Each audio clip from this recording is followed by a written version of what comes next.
On this Thursday night, taking a message to Ottawa. We got natural gas, we got oil, we're selling it for nothing. They're on the road in a convoy packed with anxiety and anger. We hitched a ride for part of the journey. What worries me is more the panic. My dad doesn't usually panic. Violent anti-government protests in Haiti fuel concern from loved ones in Canada. Why some are criticizing Ottawa's response. It was very good company, the best that I worked with. And how the SNC-Lavalin story is playing in Quebec, plus documenting the company's hard sell to the government. At Issue looks at the risks to the Liberal brand in an election year. This is The National.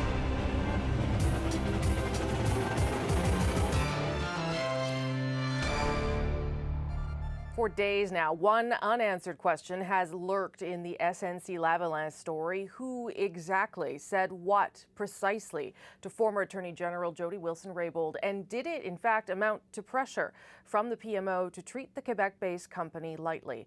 Tonight, we're taking on two other questions. Canadians may be asking, how aggressively did SNC lobby for the legal change that would allow them a plea deal? And over what period of time? Public documents are revealing, and David Cochrane spent the day analyzing the story they tell. The Trudeau government was just 4 months old when SNC-Lavalin came knocking. Bribery and corruption charges from its work in Libya threatened the company's very existence. We've lost out on a number of contracts, probably in excess of $5 billion. So in February 2016, the company met with François-Philippe Champagne, a Quebec MP who at the time was parliamentary secretary to the finance minister. It's the first recorded meeting to lobby for changes to Canadian law. From there, SNC-Lavalin lobbied up the Ottawa power chain, meeting with top staff for key ministers or the ministers themselves. By 2017, the effort widened. More departments, more ministers, even Canada's ambassador to the U.S. Going to the PMO to seek political support to allow for a special side deal. The goal was to change the criminal code, to allow for a deferred prosecution agreement under which a company like SNC-Lavalin would pay fines but escape criminal conviction and a 10-year ban from federal contracts. We have a good reputation for delivering on the promises that we've made. It's because they like our honest and open approach. Monsieur le Président. SNC-Lavalin got its wish. Last year, the finance minister tabled a budget that changed Canadian law. Why does the finance minister think it's appropriate to amend the criminal code through a budget bill? We believe the approach to deferred prosecution agreements will enable us to pursue an approach that is functioning in other economies. But changing the law was step one for SNC. Step two was getting a deferred prosecution agreement.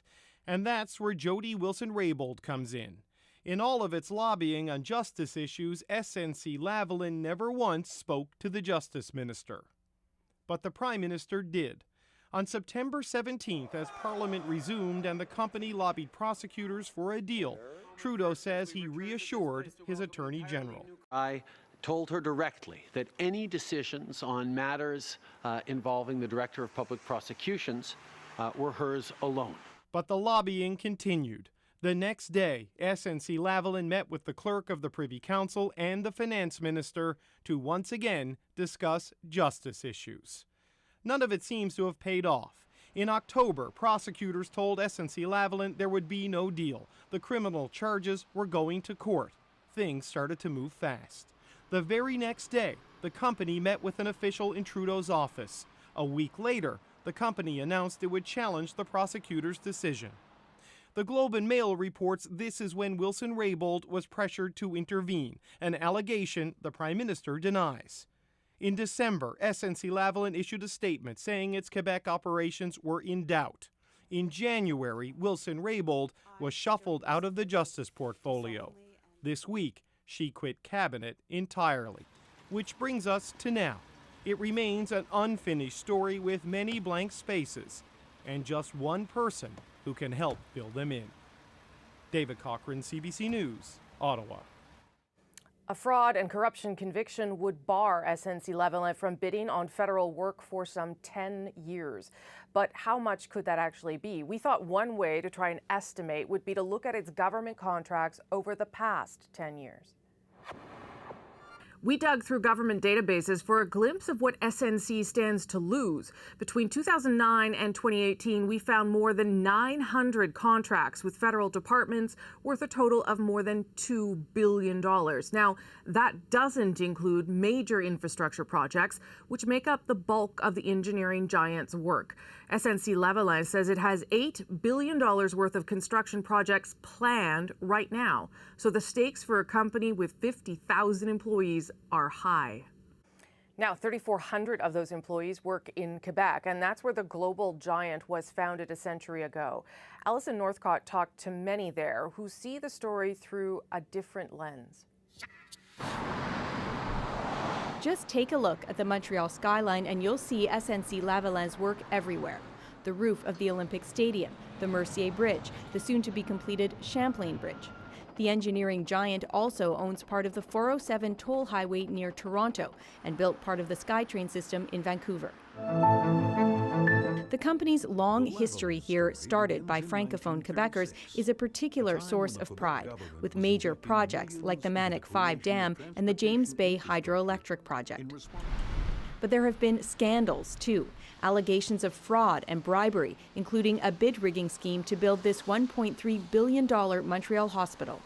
This is an important player in the Quebec economy and in the Canadian economy. This Quebec radio host and political watcher says despite SNC-Lavalin's past problems with corruption, it remains an important economic driver. It's also a success story, a major employer, a major partner in economic development. We don't have that many multinational companies that have a head office in Quebec. And the vast majority of the people who work there had nothing to do with corruption. It's why many Quebec pundits and politicians want the Trudeau government to allow the company to be sanctioned out of court. I'm not asking him not to punish SNC-Lavalin. I'm just trying to say, can you settle as soon as possible in order that we keep the jobs? This columnist says giving the company a deal is not about pandering to Quebec, but about good public policy. The narrative seems to be that, here's another Quebec company involved in some corruption scheme, and that asks for, the charity from the government and to be saved, and then the government seems to be trying to buy votes in Quebec. Quebec's pension fund is SNC-Lavalin's largest shareholder, giving Quebecers a vested interest, even if those shares are a small fraction of its holdings. Very good company, the best that I work with. And whatever's happening with them, it's only a few rotten apples. And it's why many here hope those few won't lead to everyone paying a price. Alison Northcott, CBC News, Montreal. So, plenty for at issue to debate again tonight. Andrew, Chantal, and our national affairs editor Chris Hall will join us in about 20 minutes to dig into all that. But Andrew, there's something else coming down the pike to Ottawa right now. Yeah, Rosie, they're fueled up, fed up, and on the road. Talking about a convoy of trucks, about 160 of them. It's begun a 4-day journey from Red Deer, Alberta to Ottawa. Their beef with the federal government, the way it's handled the downturn in the oil industry, its handling of the economy, and what they see as its general lack of support for the West. The message they're taking to Parliament Hill is pretty straightforward. Get the pipelines built and get more oil flowing again. In a moment, we're going to hear from Aaron Collins, who's on the road with them. But Rafi Boudjikanian was there as the trucks rolled out, and he starts our coverage. Lord, I pray that oil would flow through Alberta, would flow through Canada, God. The list of asks to a higher power is short. The list of grievances to the powers that be a little longer, and a long time coming. Organizers started plotting the convoy's course to Ottawa weeks ago. Today, they were finally ready to set off. We got natural gas, we got oil, we're selling it for nothing. That's got to change. United We Roll wants pipelines built fast. It's also got issues with the federal Liberals' plan to reduce greenhouse gas emissions. We have to pay carbon tax on our bread, on our gas. And the group has managed to attract some who don't work in the oil industry, too. Ralph Sinclair's auto parts store serves clients in the energy sector. He's been suffering since the downturn 5 years ago. In 2014, we ended up having to lay off 6 people. But even before setting out, this convoy has veered into controversial territory. Some of its members identify with the Yellow Vest movement, which has staged several protests across Western Canada this winter. Some see their message as anti-immigration. We're not against immigration, legal immigration. Some pro-oil groups have distanced themselves from the Yellow Vests. But in this convoy, anyone can come along for the ride as long as they don't make hateful statements. And so, with 3,500 kilometers to cover, they're finally off. I'm Aaron Collins, and this is the view from the heart of a movement. The United We Roll convoy heading east, a moving movement so big it has supporters without trucks tagging along for the ride.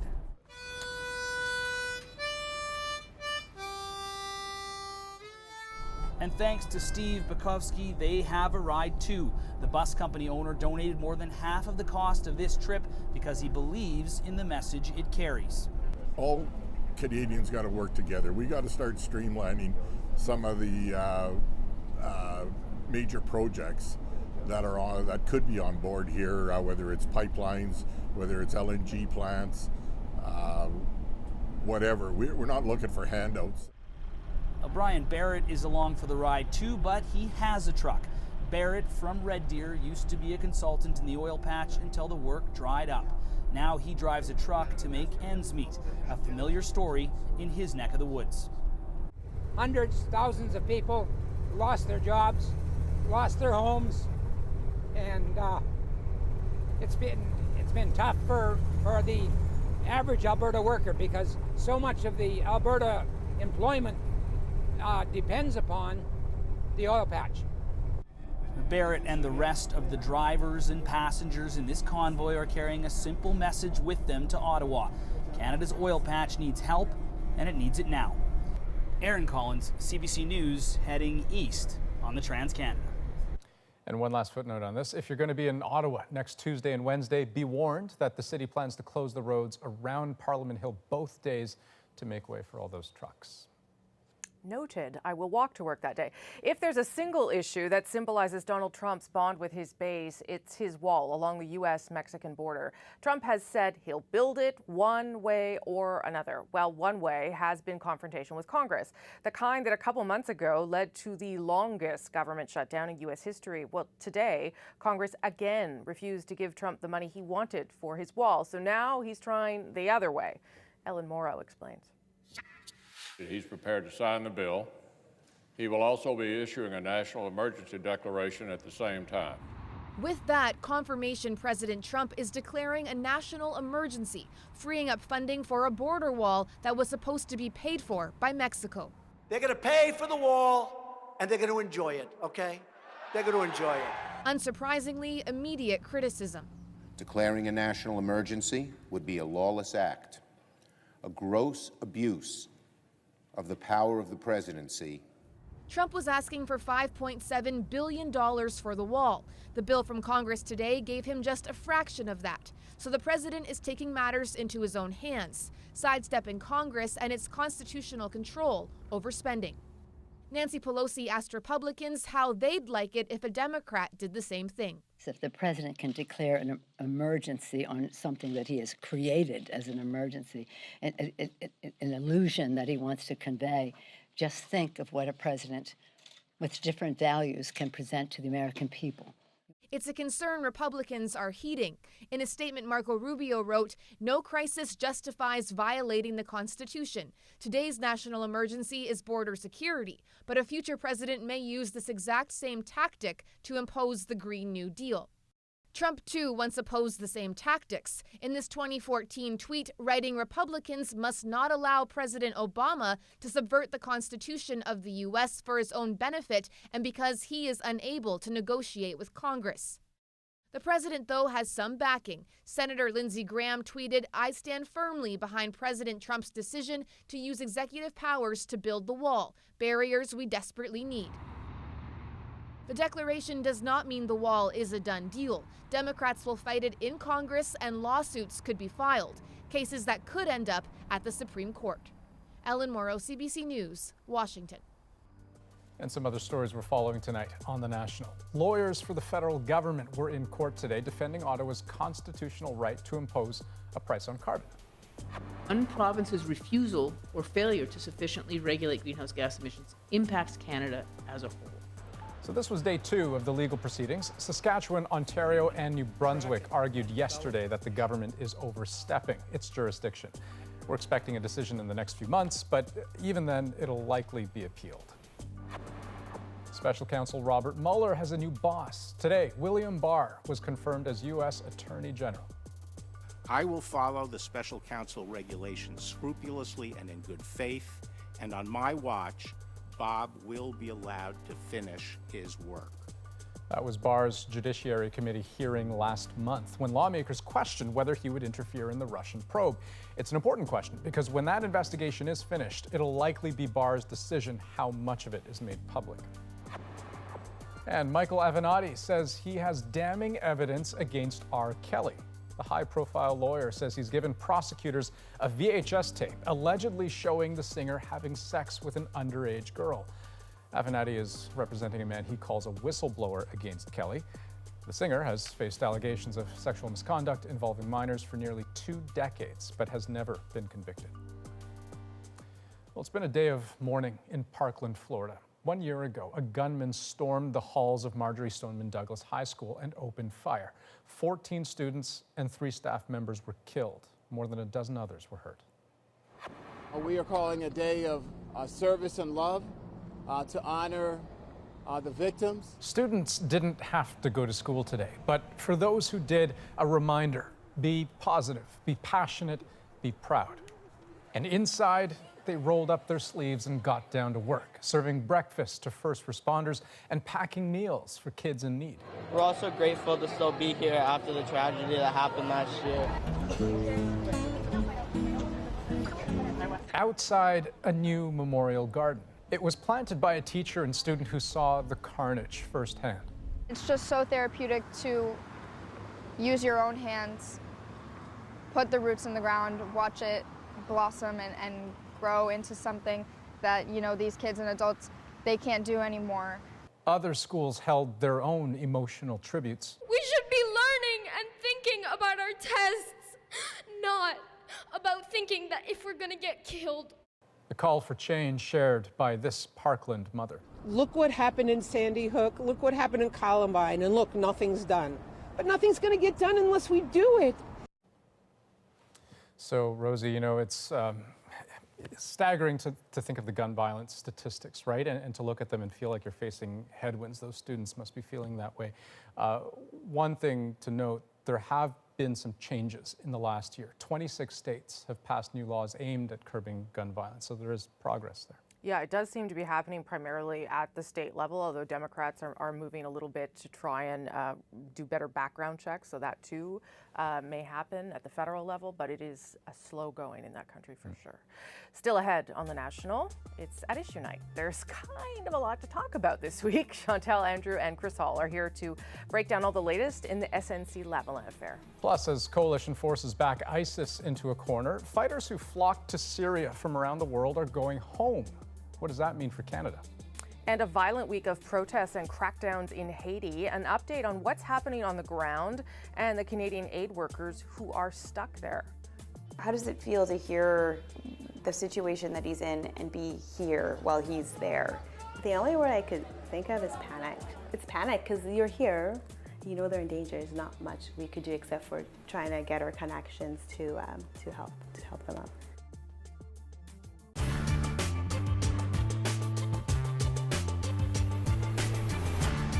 If you weren't driving a snowplow or an emergency vehicle, you weren't driving at all in Buffalo, New York today. The city was hit by one of the worst snowstorms in decades. Officials banned all non-emergency traffic. Almost everything was closed. We've been stuck here since Saturday. We were supposed to go back to LA on Saturday morning. The snowstorm brought life across much of the U.S. Midwest to a halt. I've got a four-wheel drive car. It's kind of hard to get out of the snowbank. For a while at Chicago's O'Hare Airport, the busiest in the world, it was nothing in, nothing out. The storm also swept through much of southern Ontario, dumping 20 to 40 centimeters of snow, with Toronto and Ottawa being the hardest hit. Both cities declared snow emergencies, the first for Toronto in 16 years. And it wasn't only people outside who were stuck. Tonight, thousands continue to be stranded at Toronto's Pearson Airport. Many are spending their third day and night waiting for a flight out. It's confusion, totally. Yeah, it's complete chaos. Nobody can help. Nobody knows anything. Some people tried to help, tried to keep calm, but as the lineups and the waiting grew, so did the frustration. I don't know where to go. They're not telling me they shifted me from line to line. Air Canada is pathetic. Look, there's no organization to what they're trying to do here. People have been waiting. They don't give them any information as to what's going on. You just sit here and wait, you know, like a bump on a log. Right to the back of the line. Officials took the unusual step of bringing extra police into the airport to maintain crowd control. There's only one line. Air Canada's answer, don't blame us, blame the weather. A number of our aircraft were parked at Pearson over the weekend outdoors and have frozen, so we're in the process of thawing them out. A lot of the equipment at Pearson is snowed under. Eventually, people and luggage began to move.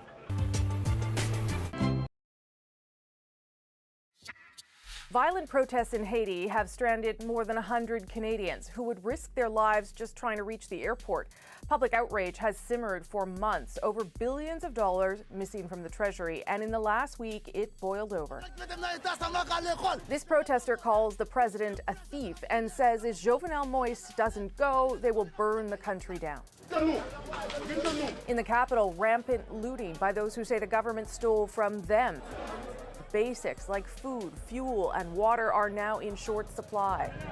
Today, Canada closed its embassy, though consular staff remain in Haiti to help Canadians. 2 days ago, Global Affairs Canada updated its travel advice.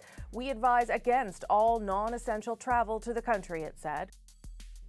But that, of course, was scant help for Canadians already there. The CBC's Jacqueline Hansen looks at what they're going through and how loved ones back home are coping. This picture of the team here. Yeah. Josette Bazil's dad goes to Haiti several times every year to offer desperately needed medical services and supplies. But he's never been there at a time like this. What worries me is more the panic. My dad doesn't usually panic, and he has this panic in his voice. That worries me. He took another Canadian doctor and nurses with him to help. I have to keep the morale high. I'm a physician. So there's that, but inside I don't sleep. Fire, debris, and thousands of people are blocking the streets through Port-au-Prince. The riots have cut off access to the international airport. Dr. Bazil and his team are staying outside the capital. So is a separate group of 8 Canadian nurses. They were supposed to return home yesterday. So we're rationing. We're rationing our food. We're rationing. We're turning the generator off because there's no fuel. Tracy Hada says her group is safe in a guarded compound, but she wishes Canadian officials had been more proactive. It would have been nice to know how things were escalating before it actually came to the point where we could not get out. About 100 tourists from Quebec are also trapped at a resort near Port-au-Prince. Terry Watson is one of them. Every day we try to find out if there's possibility for us to leave the country, but nobody says anything except stay in the hotel because it's too dangerous to go out. Do you think it'll be safe to leave tonight? Dr. Bazil is going to try to get his team out tonight. That really makes me nervous because they're taking a chance. They're taking a chance that there'll be no riots. They're taking a chance that everybody will be sleeping. So of course, it makes me nervous. It's scary. His daughter left to wait, what feels like a world away, to find out if he really is coming home. Jacqueline Hansen, CBC News, Toronto. Next on The National, at issue. Chantal, Andrew, and Chris Hall on what's next in the SNC-Lavalin affair. You don't want to miss it. Plus, giving all new meaning to the phrase Netflix and chill. All right, meet the Romeo who built a cozy igloo for his Juliet this Valentine. I grabbed a snow shovel and like, you have any bottles of wine? She's got a whole rack of them. She handed us 2. She's like, go enjoy yourself. So.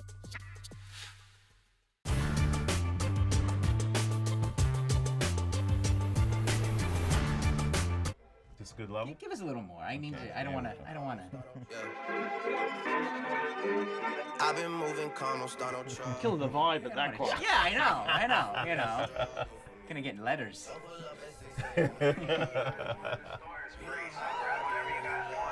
So I'm not the expert, but to me this is like Drake 2018, right? Yes, correct. What's happening here is singing, talking, rapping. You can't really pinpoint what's going on here. Yeah. And what's interesting is that the rules of rap has changed dramatically. Because if Run DMC in the 80s or LL Cool J or Beastie Boys were to tell you the rules then, they would be very, very pissed off right now. Yeah. And say the rules in the 90s had kept the rule book, kept it clean. The rule book now is getting quite dusty. And I'd say Drake is in the forefront of that. If you listen to this, what do you think? Like, what do you mean by that? What is he doing to hip hop today with a song like this? So if you, back in the day, if you wrote down the lyrics to a hip hop song, you're turning pages on pages on pages. If you write lyrics to this song down, you love me, I said only partly. I'm sorry. You know, it's over. Yeah. That's about it. Yeah. It's very, very sparse, but I think it's also adding to what our brains need right now, which is a positive thing. We don't want dense right now. Yeah. If we want dense, we'll go read a novel or something quietly somewhere. But because music is so much is consumable, this is digestible. Consumable. It's digestible. It's basically the BPMs, the beat per minutes are slowed down. Yeah. He's basically repeating himself. Now I'll tell you this is very, very difficult to do, to make it sound so simple. The simplest things that are catchy are very, very difficult to make. So you're not, as a rapper, you don't scoff at this? No, I don't. I actually tip my hat to it because if I were to try to make a very simple, laid-back track that repeats the same words, it's very difficult to figure out what those same words are going to be without annoying people, without boring people. It's got to be catchy. So, I mean, if he's going to say, it's even difficult to just, he's saying that they're wishing on me, but to say they're wishing, a wish, and a wish, and a wish, and a wish. All laid back. If you sit back and go, okay, that they're wishing on me, how am I going to say that? They wish and a wish and a wish and a wish and a wishing on me. Not everybody comes up with that stuff. Yeah. Do you want more from him? No, I want him to do exactly what he's doing, and that's what we want from him. The second he tries to make the bad album after he's already made a bunch of thrillers, it's all gonna go downhill. Interesting. And that's what I also appreciate about him and his team. He's not trying to make, he's not trying to beat his thrillers. Yeah. He's just sitting right under that and saying, hey. She say, do you love me? I'm sorry. He's not. Why is it so infectious? Yeah.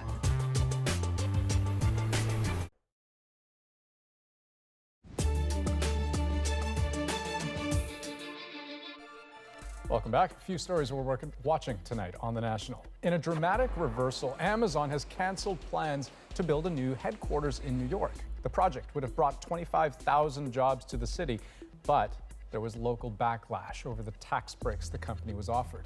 They would have amounted to nearly $3 billion. News for Amazon is that they're not bigger than New York City, at least not yet. And on going back to the drawing board, finding an alternate city, Amazon says not interested at this time. walk fast because it warms you up. It's not that easy, but it's Saskatoon. You got to get used to it, I guess. Boy, Saskatchewan is going through one of its coldest Februaries in recent memory. Saskatoon, in particular, it's had 10 days now with temperatures below -20. The last time that happened was 1939. An extreme cold warning is still in effect there tonight, so bundle up. Also, parts of Alberta feeling the same thing. And snowfall warnings are back in place for BC's south coast. Up to 15 centimeters expected in some parts tonight. But tomorrow could all turn to slush, making for messy roads. Environment Canada says the weather's going to warm up.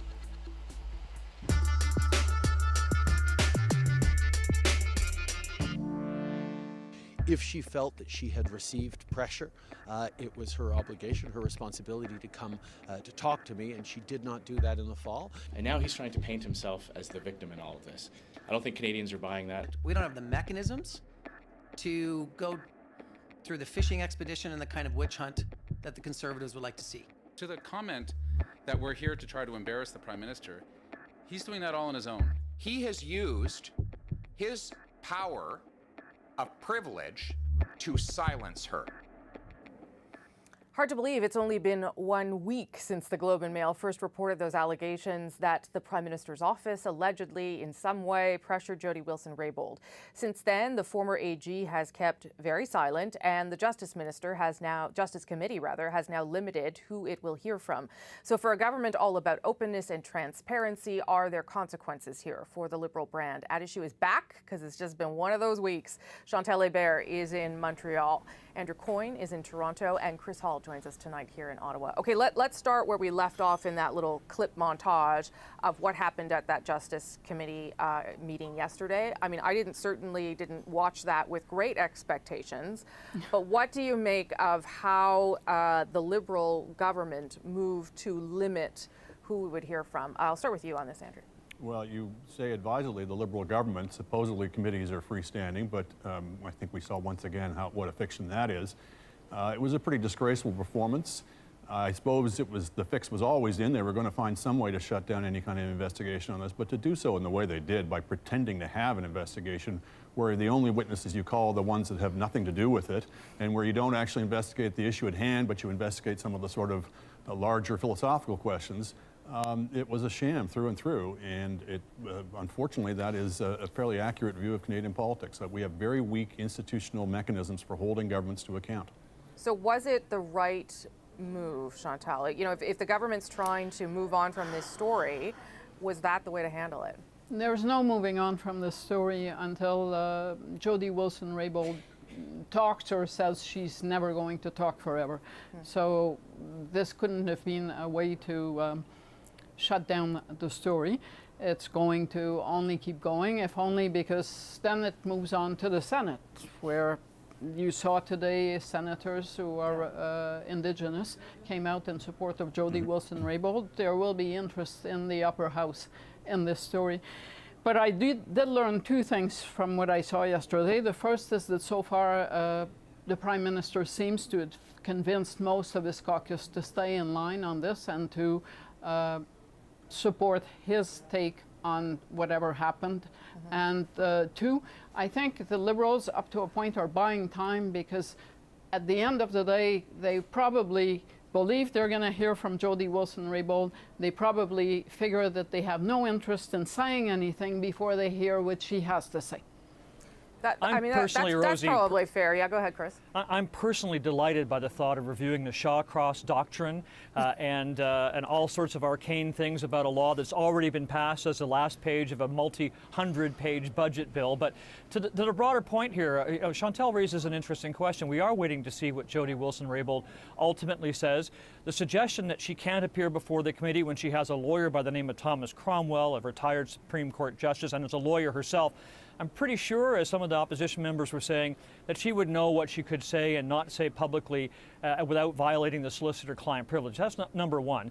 Number two, they really haven't said what other witnesses they're willing to add, but there are people who have direct knowledge, who have been lobbied extensively by SNC-Lavalin since this whole thing began, when they were rejected, and even before they were rejected for a plea bargain arrangement by the Director of Public Prosecution. So there is an opportunity here to rethink this behind closed doors on Tuesday. I know Andrew doesn't like that, but if you're going to come up with witnesses and you're going to understand what the breadth of this study is, they do have one more opportunity on Tuesday to get this right. Okay, except let's turn to some of the brand issues around the government, as I mentioned, a government that has talked a lot about openness and transparency. So to move and to limit the scope of a committee, to move it in camera, to try and stop Jody Wilson-Raybould from talking in any way. I mean, what kind of damage is being done to that notion, given what we've seen over the past few days?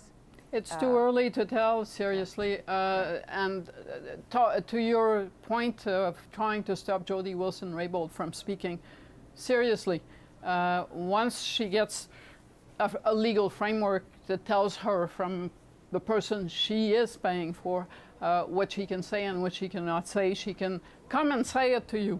She can come out and write it and put it out there. One way or another, the fact that a committee is not going to call her in is not going to stop her from giving or taking. Yeah. So how much worse does it get then, Andrew, if we're all presuming, and I think the Prime Minister's office too, that Jody Wilson-Raybould has things to say, is going to figure out what she can and cannot say, and is going to say them? How much worse is this going to get? Potentially much worse. I mean, she would not have resigned. I think Chantal's made this point if she and the Prime Minister were anywhere near on the same page on what was said to whom, by whom, et cetera. We could hear, any day, we could hear tomorrow from the Prime Minister if he chose to, or from Jerry Brutz, his principal secretary, or the other officials in the Prime Minister. We could hear their side, but they choose right now to simply brief people off the record behind the scenes. So, it's not just Jody Wilson-Raybould we're waiting to hear about it. But to come back to your previous question about what damage does this do to the Liberal brand, well, they came in on a supposedly we're going to have a more ethical government. They could not look more like they have something to hide if they tried in the last few days. They were supposedly more feminist, more interested in Indigenous reconciliation. Those two are severely damaged. They weren't going to have omnibus bills. Well, the provision at the center of all this was slipped into the back pages of an omnibus bill. They have trampled over everything on which they supposedly stood for, and it's all coming back to bite them. But is it strange that for now we have not heard people speaking up? I mean, we called a lot of people yesterday to try and get people to say something about how they felt, and there were not a large number of caucus members who were questioning things. I mean, they felt downtrodden, certainly, but not ready to denounce anybody, and certainly not at a point where they don't believe the Prime Minister. Chris, do you want to weigh in on that? Yeah, I talked to a number of longer-standing Liberal MPs who can remember the days of Jean Chrétien and Paul Martin when caucus was a more freewheeling place to express your concerns and your ideas and to tell the government where you thought they were misstepping. That doesn't happen anymore, in large part, these people say, because Jerry Butts and Katie Telford, the two most powerful people in the Prime Minister's office, attend caucus. They're not MPs, but they're there anyway. So people, especially the rookies and the people who haven't been around as long, are quite worried about it.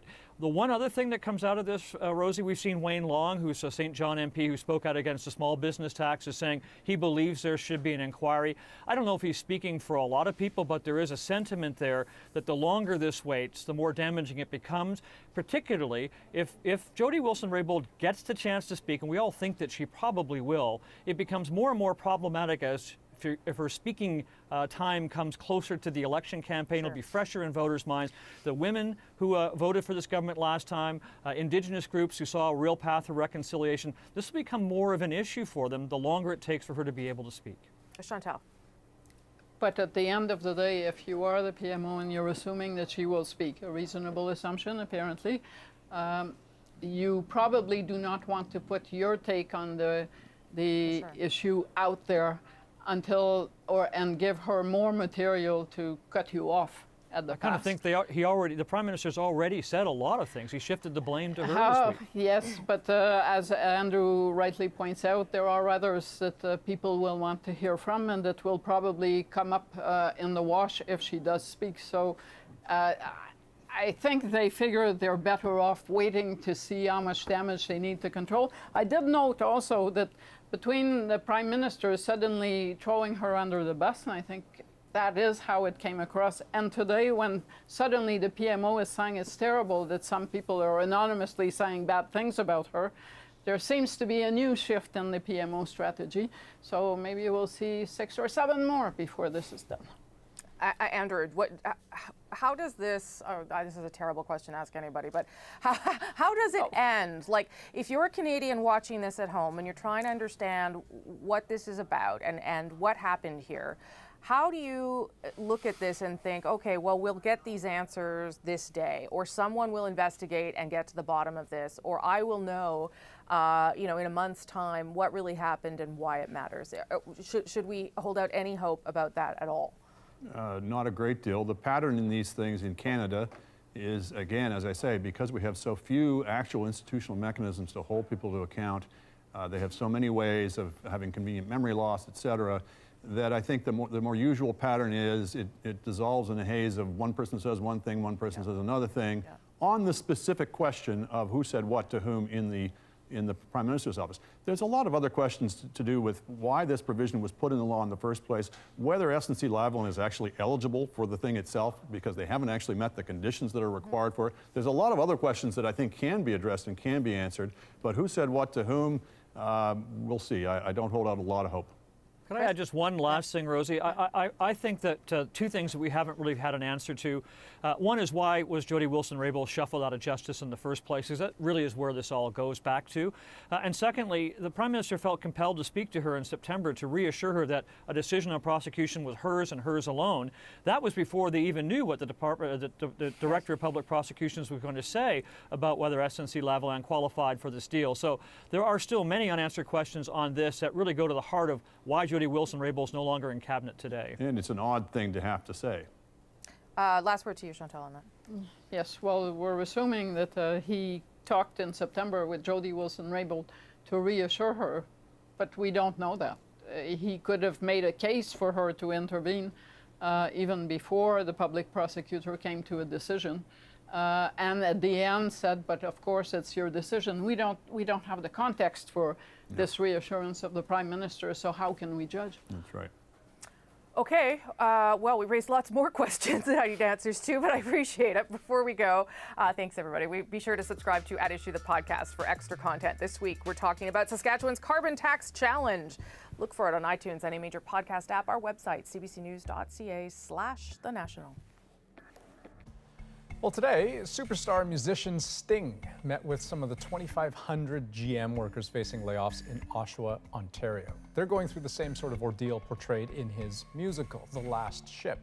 And Sting discussed that with our senior correspondent, Susan Ormiston, in an interview that you can watch here next week.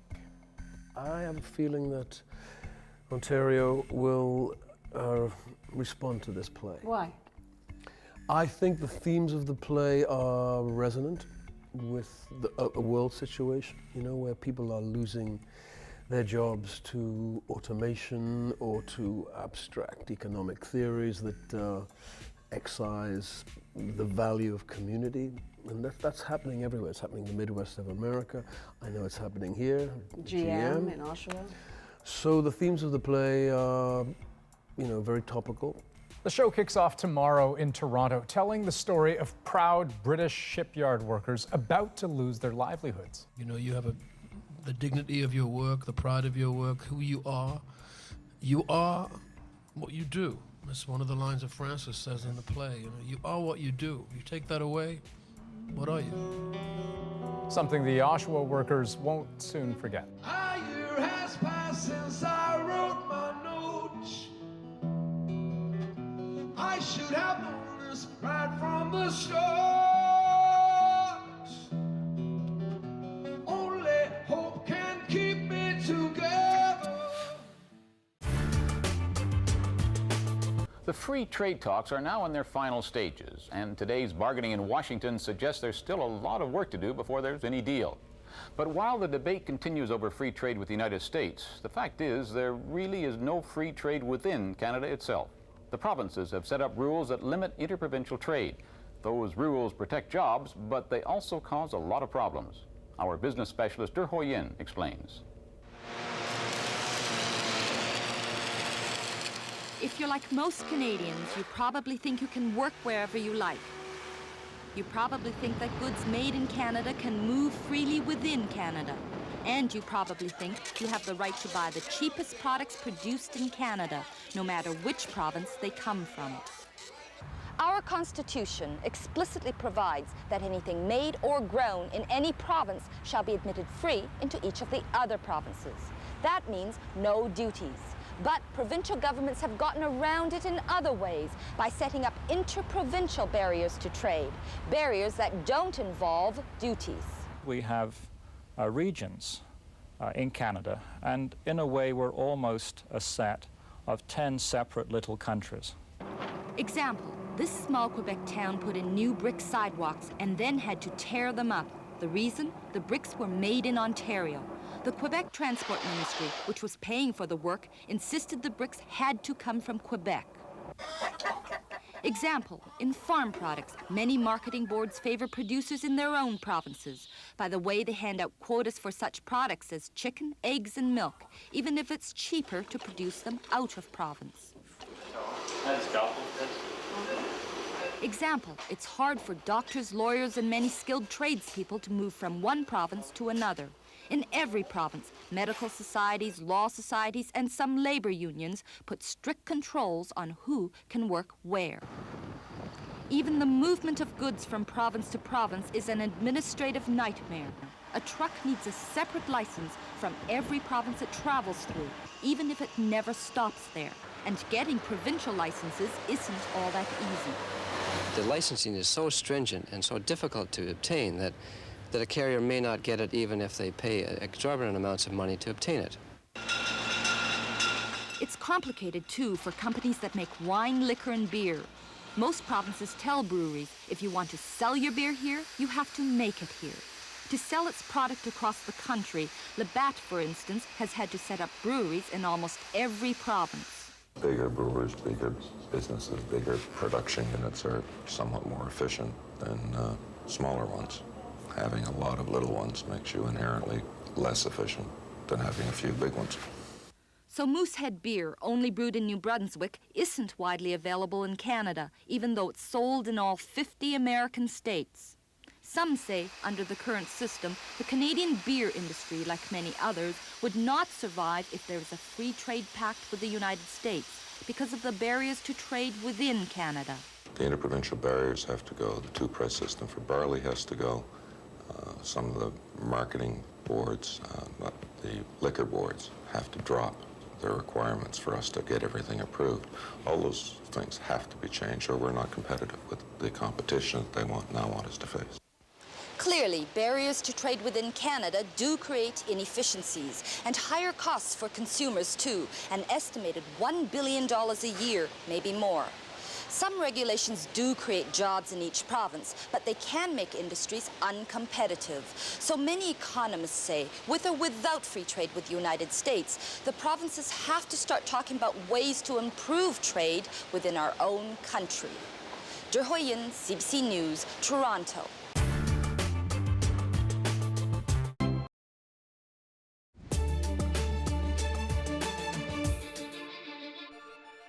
This security cam footage shows 3 British teenagers in a Turkish bus station bound for Syria to join ISIS.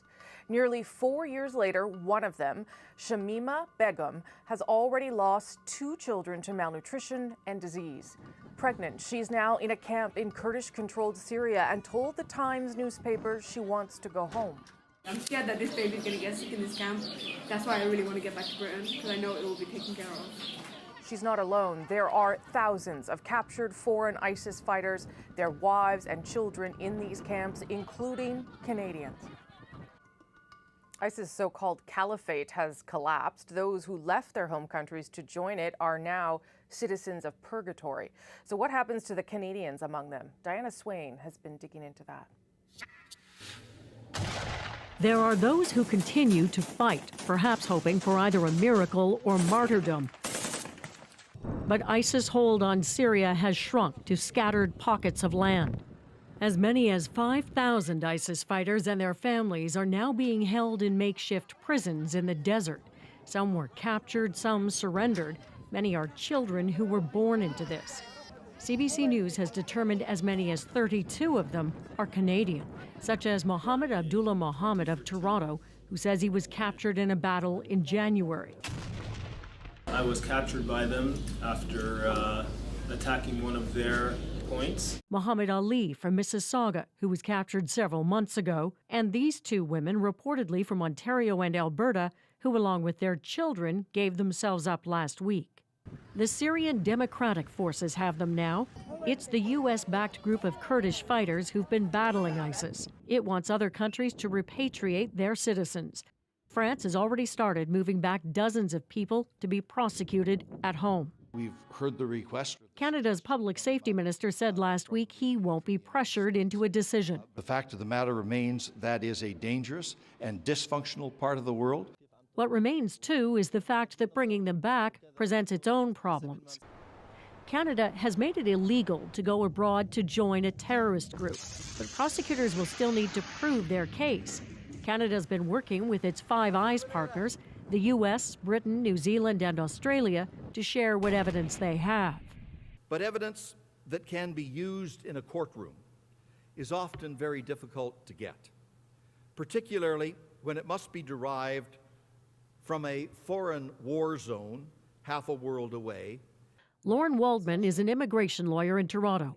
He says evidence gathered in a battlefield could be easily challenged in court, and just proving someone was in Syria won't be enough. They can't be examined by immigration officers at the border when they come in. They have a right to enter, and there's no legal right for the Canadian government to question them, nor are they under any obligation to answer any questions. Christian Leuprecht is an expert in international security. He believes Canada squandered an opportunity to toughen its laws and make it easier to prosecute those who return. For years, governments of both political stripes had the opportunity to anticipate that we were going to find ourselves in this position, and instead of doing that, we just kind of hoped the issue would go away. But he points out many of the Canadians in custody right now are in fact children and their mothers, and may be better candidates for reintegration. Yet just getting them back to Canada presents a different set of challenges. It's, after all, still a war zone. Leuprecht suspects Canadian forces are already gaming out what it would take to escort the Canadians out of Syria. But imagine, he says, if a highly trained Canadian soldier is injured or killed trying to get a Canadian ISIS member to safety. I think we want to think very carefully about for what purposes we deploy our most highly trained military personnel. It raises the question, does Canada have to do anything? Some people would say they have a duty to give a passport and not to block, but that doesn't necessarily mean they have to pay for their ticket and all these other steps that might be necessary to get the people out. Unless, he says, they can prove that being left in the camps puts them in danger. The federal government insists it's reached no decision yet on how to proceed. Either way, a question that's been quietly building for years now appears to be demanding an answer. Diana Swain, CBC News, Toronto. The recent decision from the U.S. to withdraw forces from Syria has raised concerns about the ability of Kurdish troops to maintain those camps. That's pushed countries to take back their citizens. Beyond France, Kazakhstan, Tunisia, Oman, and Saudi Arabia have already repatriated ISIS captives or have plans to do so. A reminder that you can also follow us on Instagram. We post exclusive content and pictures from our reporters and camera people around the world daily. Check us out at CBC The National.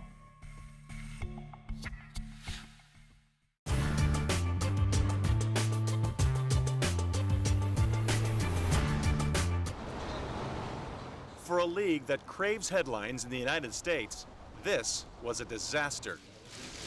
5 months to the day after he locked the players out, the NHL commissioner threw away the key. It is no longer practical to conduct even an abbreviated season. Accordingly, I have no choice but to announce the formal cancellation of play for 2004-2005. Bettman was grim, even solemn, as he told the hockey world there would be no Stanley Cup awarded for the first time in 86 years. He apologized to the fans and admitted it may take 2 years to win back their hearts. Nobody knows what the damage to the sport will be. Nobody knows what revenues we can count on or predict on You know, I suspect we're going to have to be doing lots of things with our business partners, with our fans in terms of ticket prices. We're going to have to earn back the trust and love and affection of everybody who's associated with the game. Late last night, it appeared all this might be avoided. The Players Union huddled in their Toronto offices and got into an exchange of offers with the league, ending with a $49 million salary cap, a position they vowed they'd never take. But that was almost $7 million more than the NHL would accept.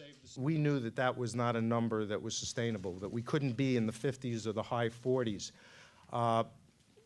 And that's why the discussions broke off that night. My comments was a direct Flanked by the members of his negotiating committee, union boss Bob Goodenow was confrontational.